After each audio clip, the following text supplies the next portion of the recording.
the so-called migrant crisis has left Europe's leaders reaching for some pretty vile analogies. You've got a swarm of people coming across the Mediterranean. C'est un peu, si vous voulez, comme une maison dans laquelle vous habiteriez. Il y a une canalisation qui explose. Yeah, a pipe. Europe can't be expected to host all of the refugees, can it? Well, it doesn't. Hardly any of them, actually. 86% of refugees are in developing countries, and that's up from 70% 10 years ago. Take Syrians. There are currently 350,000 of them who have applied for asylum in Europe, which works out to a whopping 0.069% of the EU's total population.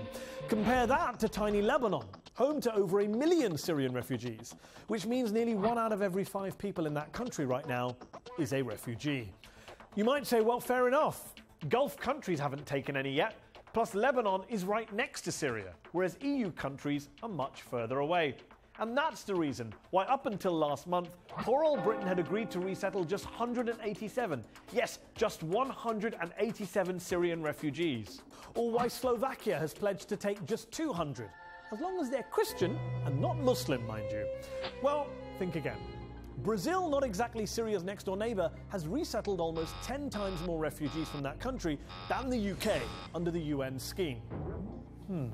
Sadly, it took a heartbreaking image to make some notice the tragedy unfurling.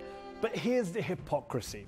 When European countries were preparing to militarily intervene in Libya, refugees mattered. Do we want a situation where a failed pariah state festers on Europe's southern border, potentially threatening our security, pushing people across the Mediterranean? Well, that worked out, didn't it? The bottom line seems to be that when it comes to bombing your country or overthrowing your dictator, Europeans are on your side and are ready to spend billions. But if you're just trying to flee your dictator or escape the bombs, well, the door is closed.